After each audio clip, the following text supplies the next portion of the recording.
అన్నిటికంటే మించినటువంటి మహత్వ శ్రీ మలయాళ స్వామి వారి యొక్క హనుమంతుడు యొక్క దైవ బలంతో గురుబలం కూడా ఉంది కాబట్టి ఇలాంటి మహత్తమైనటువంటి ఈ కార్యాన్ని ఆ అమ్మగారు చేస్తున్నారు.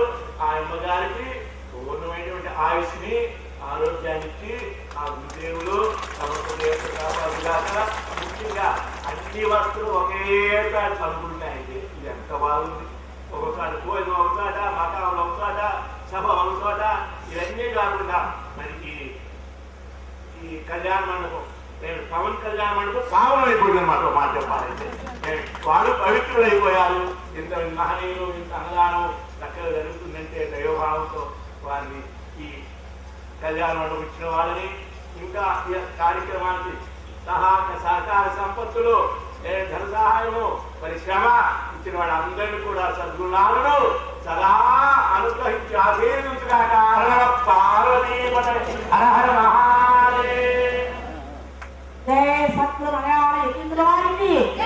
సద్గురు శ్రీ మలయాళ స్వామి వారి జయంతి ఉత్సవాలు మా గ్రామంలో, మా పట్టణాల్లో జరగాలని ఉత్సాహం చేత ఇప్పటికీ 5 పత్రాలు అందినాయి. అయితే ఒకటి గంగావతి నుండి వచ్చింది, 2 కుక్కులూరు సరస్వతీ దేవాలయం నుంచి వచ్చింది.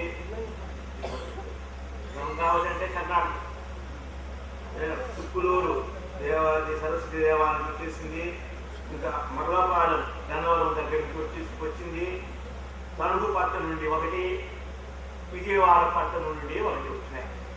అయితే వీటన్నిటిని పరిశీలించి చూడగా మొట్టమొదటి నుంచి కూడా మరి ఎవరైతే ఉత్సాహంగా ఉన్నారో మరి వారికి వారిగా ముందు నుంచి అనుకున్న వారంటారు ముందు మేము వస్తే తర్వాత వారికి ఇస్తే ఎలాగూ అని అంటారు.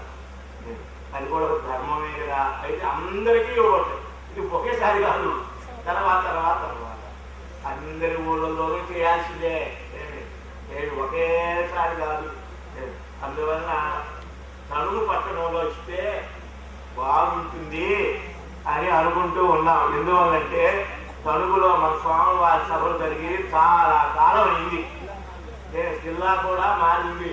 అంతే అదే అదే అది పచ్చిపోతున్నట్టులే. అయినప్పటికీ ఊరు మారిందిలే తర్వాత.